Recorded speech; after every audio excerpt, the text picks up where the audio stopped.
We wanted to start with Anthony Bourdain.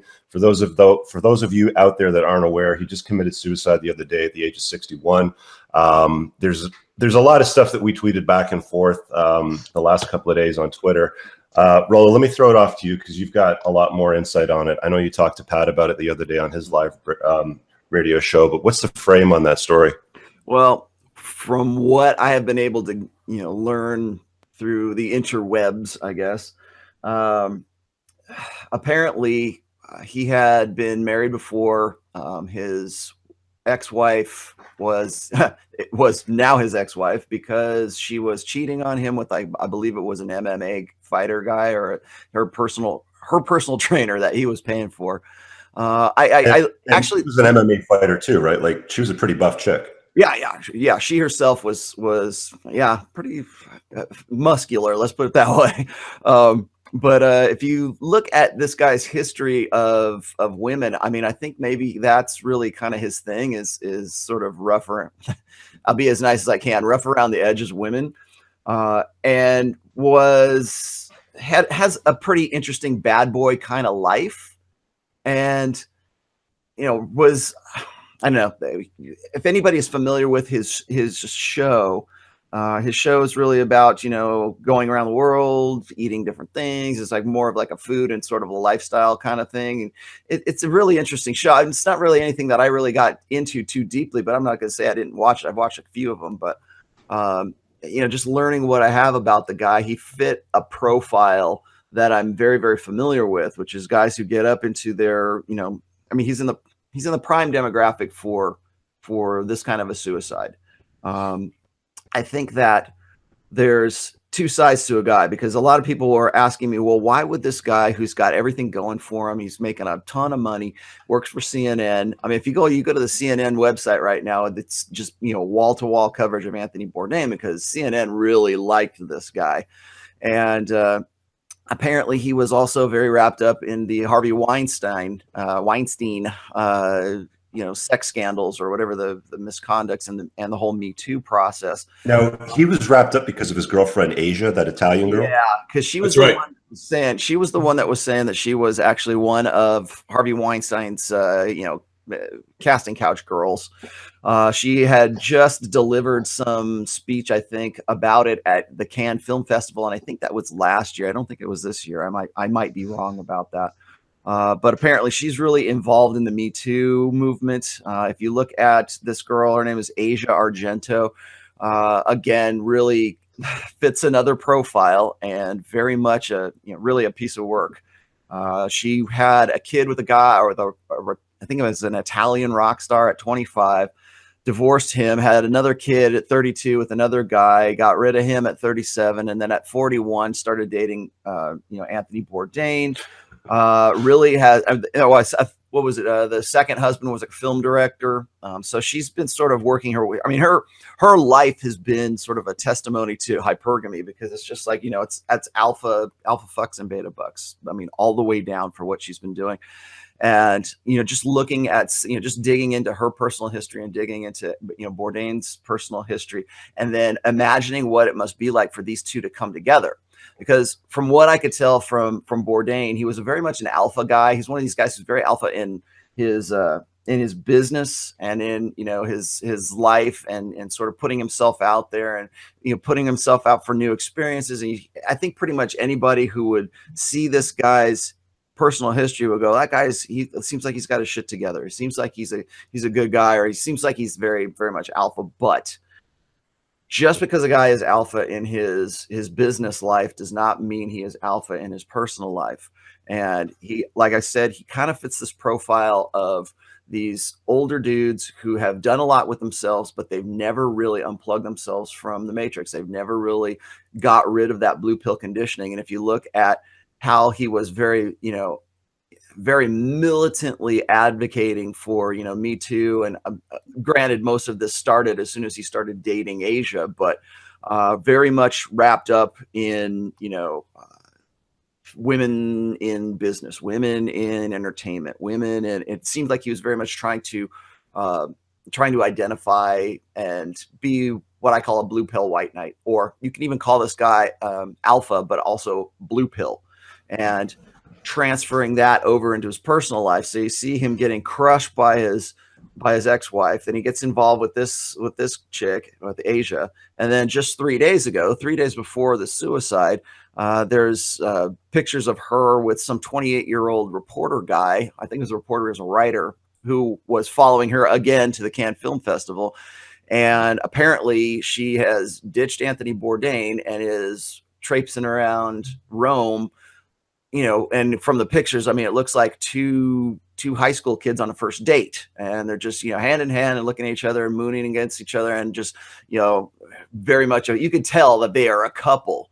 Now, how is that going to affect a guy like Anthony Bourdain? Well, I can tell you right now that the guy was very much blue pill when it came to women. That I can pretty much diagnose from this. But as what Pat is saying right now is there's a distinct possibility that the guy could have been medicated. We're going to have to wait and see.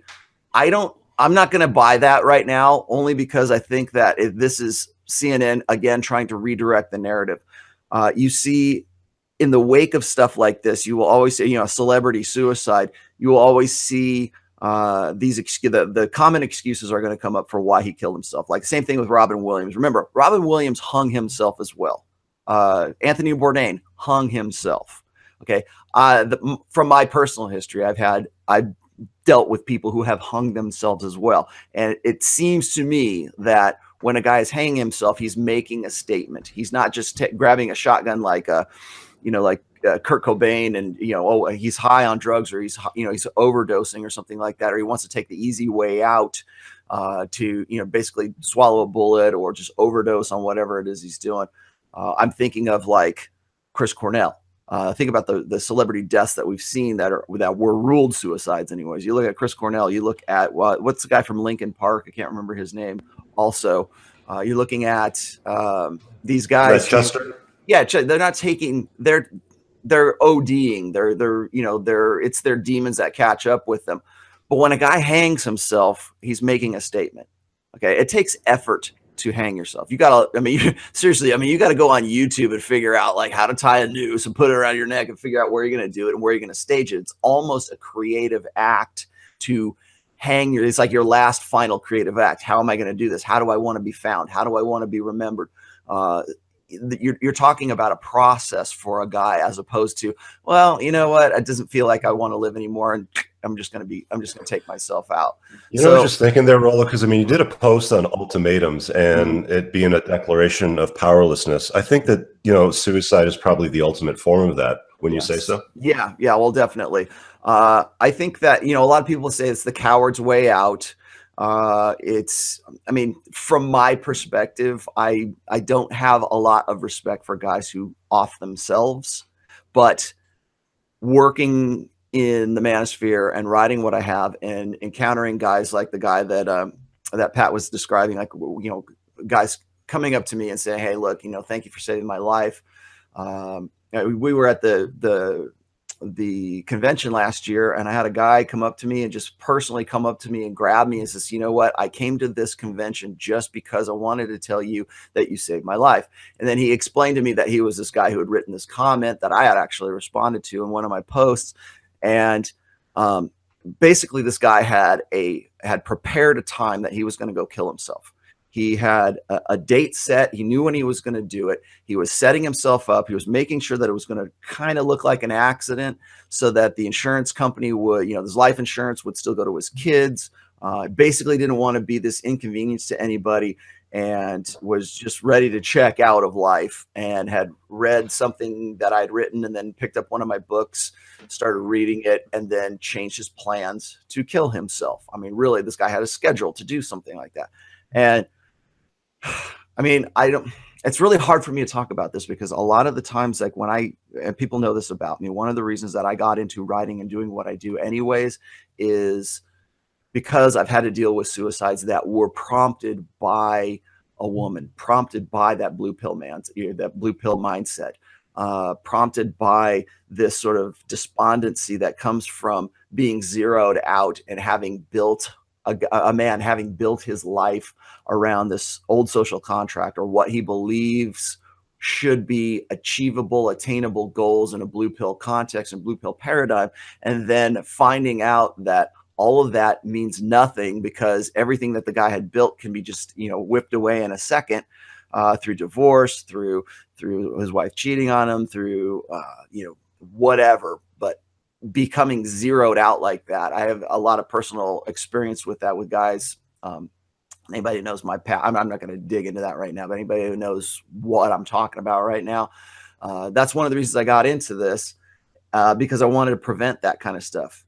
And so when I see an Anthony Bourdain, or I see these guys who off themselves because they're despondent from their wives, I honestly think that the rise in suicide, or the higher rate of suicide in men, has a lot more to do with them being zeroed out and men needing purpose and men not having that purpose anymore. And their purpose for a blue pill guy is to have a family, to put himself together. Like, I mean, really, I mean, what is that classic purpose for a guy? Well, it's to build yourself up, and become this, you know, this husband and this father and this, you know, leader of men, and this, you know, leader in your church or whatever else. I mean, there's this kind of old social contract ideal that I think guys cling to, and then they have to reconcile that with the new social contract and how the society is right now, and how feminine primary social order is right now, and then trying to make that work against that. And I think I'll just end right here. Is like, I have a post called the second set of books, and the incident that prompted that was this guy named, I think his name is Thomas Ball, and the guy basically went up to City Hall and poured gasoline on himself and set himself on fire as a message. He wrote a very long manifesto about what I call the second set of books. He's actually the one that coined the phrase the second set of books, because it seemed like to him that he was playing by one set of books that everybody else was supposed to be playing by, and he was going to be rewarded for that, and he was going to be appreciated for that, and he was going to be called a man for that. I mean, he was going to be issued this status of manhood if he followed all of these steps that were in the first set of books. And then once he got zeroed out, once he lost his kids, once his wife left him, once all of this stuff that happened to him as a result of the second set of books, as the other set of rules that he said that people were playing by, he had gone to the point where he was completely zeroed out at, you know, 45, 50 years old. And he's facing rebuilding himself or destroying himself. And I think that that's really the operative that happens when we see a guy who is between the, I mean, really, if you look at statistically, men kill themselves when they are middle-aged. They kill themselves between the ages of, like, I think it's 38 and 45, or 38 and 55 or something like that. There's a demographic that predisposes men to killing themselves at that particular time in their lives. And I think it's really interesting that we don't connect these dots. We don't connect the dots and say, well, why would a guy of 45 want to kill himself? Why would a guy of 45 be suddenly become addicted to opiates? What is it about that that, you know, why are we not connecting those dots? We want to say, well, it's the guy's depressed, or it's because he's not communicating enough, or he doesn't have any friends, or it's all this other stuff that's this very feminine primary reasoning, but it's never, you know, it's never linking the dots together, saying, like, look, this guy is disillusioned with the way things worked out for him after having built his life up to that particular point. So when a guy gets zeroed out, it's either destroy myself or recreate myself. And for a lot of guys, they can't see a way to recreate themselves. They can't find, like we always talk about guys unplugging and becoming kind of nihilistic. And really, what's that nihilism from? It's because they've been cut away from that old paradigm and they're living in a new red pill paradigm, but they don't see the opportunities that exist within that red pill paradigm because they're still so wrapped up in that old blue pill ideas and trying to make those happen. And it's really tough to let go of that and then to move into a red pill paradigm for them. And really that's why I call it, like, you know, the 5 stages of unplugging, because it's hard for guys to deal with the death of their old selves. And for some guys, they actually kill themselves. So it's destroy myself or recreate myself. All right, that is a comprehensive breakdown, Rollo, as always. Pat, you've got a couple of comments you want to add to this. Yeah, I want to sort of pick up on his Rollo's talk about the type of death, hanging. I can't think of the author's name, but I had a guy on a program when I was on the radio in Florida, Orlando, some forensic psychologist who talked about why people pick certain types of deaths. And the suicide by hanging is very significant. Also notice the way the story, it used to be committed suicide. Now, and I'm a big believer, he who controls the language controls the debate. If you see the press releases now, it's death by suicide or died by suicide, no longer committed suicide. That's an important difference.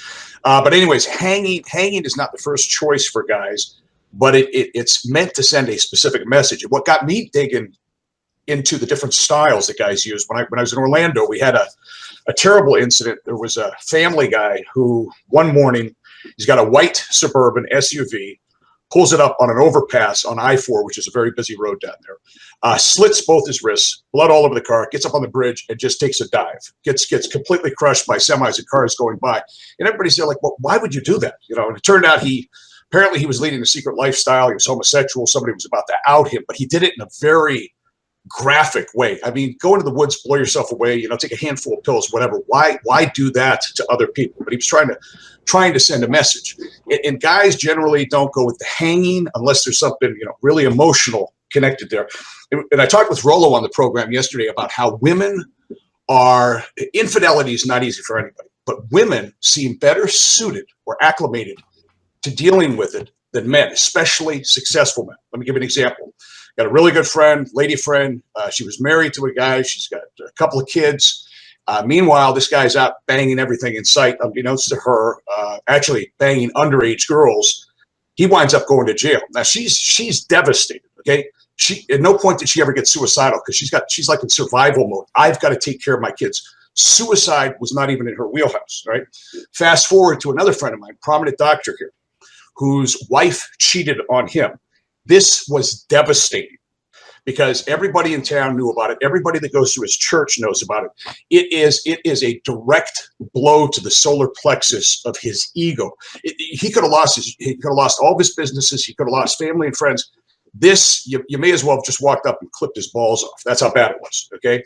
And it's because being who he is, and I imagine it's the same way with Bourdain. Bourdain hasn't had to deal with a lot of rejection in recent years because of who he is. He's a successful guy, you know. So the doctor friend of mine hasn't had to deal with a lot of rejection, doesn't know how to cope with rejection. And when he finally gets it, it's absolutely positively devastating to the point where, you know, you're emotionally connected to this person. All that you are is tied into them. And now you've been embarrassed, you've been humiliated in front of the entire community. I can see why guys go, you know, there's no way I can come back from this. And they go down that dark tunnel that my listener went down, that, you know, that shared with Roll, and they don't see the light because there's no way out. They're zeroed out, as he says. Yeah, I've been the plugged in beta that can't deal with rejection with a girlfriend that's been indiscriminate.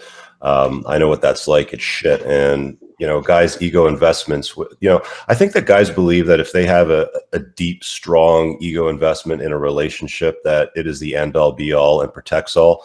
And I think that's part of the reason why you see a lot of guys in the manosphere and in men's communities letting other men know, look, man, she's not yours. It's just your turn. Hunter, I want to throw it off to you because you had a couple of thoughts you wanted to throw in on the subject.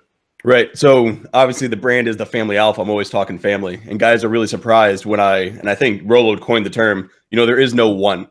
They'll come up like, oh, you know, you can't get divorced. No, I'm like, look, I have a great thing. I love my family, but if something were to happen, you know, I've also mentally prepared myself to, you know, life without a wife, you know, so I don't want that to happen. Obviously that's not the ideal plan, but a woman is complementary to your mission. She's not the mission itself. And a lot of guys, they lose that. And I had a chat with Rollo and Socrates at 21Con, and we touched on the guy who he wrote, I hope they serve beer in hell. And I was thinking of him when Rollo was talking about, you know, the guys hitting that demographic. It's Tucker Max. Yeah, Tucker Max. So he, you know, you're displaying these alpha tendencies. You know, you've got it going on, but that's in every area except women. And that's the problem. A lot of guys, they're great in everything except when it comes to a woman. So you know, he did the Hope You Serve Beer in Hell, and there's some chick, and then he's got, you know, the picture of the family on there, and then I think the next one he covered his own face, and it's just, you can see it playing out real time. You see him, you know, shifting into that next mode, and guess what? If she leaves him, you know, is he the next Anthony Bourdain? You know, that's these are questions you have to ask. You know, when you see these men making their woman their entire purpose, you know, that is their mission. When you pull it, you know, that's like flicking the bottom card on the house of cards. Everything's going to come tumbling down. And the money, the cars, you know, all those things, people talk about how that's, you know, what makes the man, oh, he's alpha. You've got all these things. It's not about having stuff. You know, masculinity isn't something you're doing. You know, it's who you are. When you can be alone, when you can lose everything, but just yourself, and you're still good, you know, that's when you're dialed in. That's when you're okay and you're going to make it. And shit hits the fan, but you're going to get through it. You're going to see, you know, the light at the end of that tunnel. And I think a lot of guys, they haven't invested in themselves to that point yet.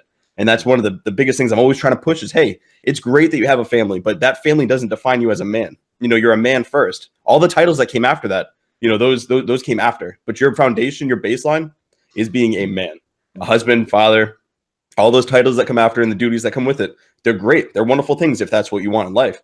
But before all that, your foundation and what you have to invest in and ensure that you're constantly, you know, tending to is being a man and filling that role and making yourself your primary point of origin.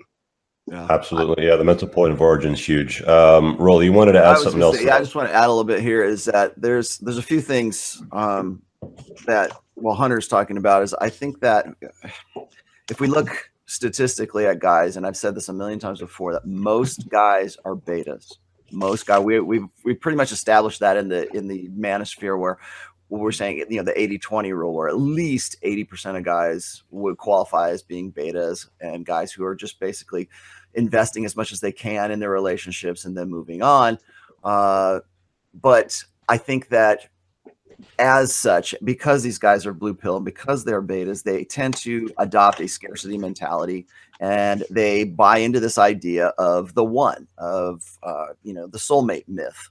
And when you take that away from them, when you take that the one person that they think that they are supposed to be with for the rest of their lives, and you remove that, that's another way of really getting zeroed out. And I think that what Hunter's talking about here is building yourself up as a guy, as an independent person who is, you know, still connected with a woman because she's a compliment to you. But that is not your entire focus. We always say, you know, a woman should only be ever a compliment to a man's life and never the focus of that guy's life. I think that when you look at a guy like Anthony Bourdain, or you look at a guy like who has things going for him, we always say, you know, how can this celebrity kill himself when he has the capacity to go and get with whatever girl he wants to? He's got a lot of money. He has a lot of pre-selection value. Why would he go and do that? Well, the reason for that is because the guy subscribes to a soulmate myth. He subscribes to a old school blue pill ideal of what a woman should mean in his life. And so when you remove that away from him, you sort of remove his reason for being, or his reason for doing things. So you got a guy who's built up his life around women, around pleasing women, around appeasing a wife, around appeasing an ideal. I mean, to the point where he's going to model his life on this blue pill goal, and then you're going to remove all of that. You're going to strip that away from him. After it took him, well, in Anthony Bourdain's case, it took him 60 some odd years to get to where he was. If you take a guy who's 40 years old and he's lived his life, by the books, by the old set of books, and then, you know, the kids are gone, he's an empty nester, and the wife decides that she wants to go and, you know, cash out, you know, get back into the sexual marketplace before she's too old to, you know, find another guy. And she pulls out of that, and the guy realizes that everything he built is removed. All of the ideals and everything that sort of gave him his identity is pulled away from him, and he doesn't know what to do. He doesn't know how to recreate himself. He doesn't know how to recreate a new identity for himself. And I think that when you look at a guy like Tucker Max, that's one thing. But I always use Mystery from the old pickup artist days, because Mystery has always been really suicidal. He hasn't killed himself, but one of the reasons I say that Mystery is suicidal is because he's trying to reconcile those blue pill ideals and those wants for this kind of what he's been sold as, as an ideal from the blue pill is he's trying to reconcile that with red pill knowledge. So he's got this ability to go out and game and get women and make that work for him. But what he can't make work is his blue pill ideal. And because of that, he gets frustrated, he gets despondent, he gets suicidal because he can't make those two things work out for him. And really what I think we're looking at, especially when it comes to men's suicide, is it's this conflict between having this blue pill ideal and unplugging, and then the idea of recreating yourself, or the idea of, living a new life in a red pill paradigm, is really hard for guys to make that transition. That's why, you get people talking about the black pill, or, oh, I'm just giving up, or I don't care, or, what we're going to talk about soon here is where the guys just decide that it's not worth it to even try. And so they end up becoming incels. They just decide that they're just not going to do anything and they're just going to give up. So although they're red pill and they have that knowledge and they have that understanding of, the nature of women and the nature of intersexual dynamics, they still don't see any hope in that. So, and one of the ways that men can cope with that really is they can go MGTOW, they can go incel, they can do the true force loneliness thing, or they can actually kill themselves. If things aren't working out, if they can't get it to the point they can't make it work for themselves. All right. And before we hop into the incels, I got a great segue I want to read out, but Pat's got some final thoughts on that Bourdain situation with his women. Two things. First of all, I want to pick up on what Hunter was talking about with the family. And I've been married for a while. I've got 5 kids. When I moved to Tulsa, my family did not immediately come with me. And I remember going to church on Sunday without the family. And I felt naked without my family. You build up this illusion around you, and without them I felt less than I was, just by myself. I had been single before. I had gone to church when I was single, and it was never an issue then, but it's like you build up this support system, and when that's taken away from you, all of a sudden, you're vulnerable. You're very vulnerable. And I want to talk about the woman, Bourdain's choice. Okay, you look at her, and I think the best, we were trying to look for a description yesterday, myself and Rollo on air. Ruff came up, and the more I look at her, she looks goth. Okay, she looks goth. This is a guy who could see, have, and do anything he wants. He's got the money to get, 10s if he wants. The fact that he was attracted to her, I don't see any market value in her. And it almost speaks to how he doesn't, I think he's got really low self-esteem, and that's why he picked her. I think what you are is reflected in the woman you choose to complement you. Yeah, and I'm going to put on my flak jacket before I have this quick conversation. But I shared some of these ideas with some people, and some women got very offended. And I don't care, my flak jacket's on. She's got more red flags than a Chinese Communist parade. Body mutilation, heavy tattooing, piercing, the whole Me Too, feminism.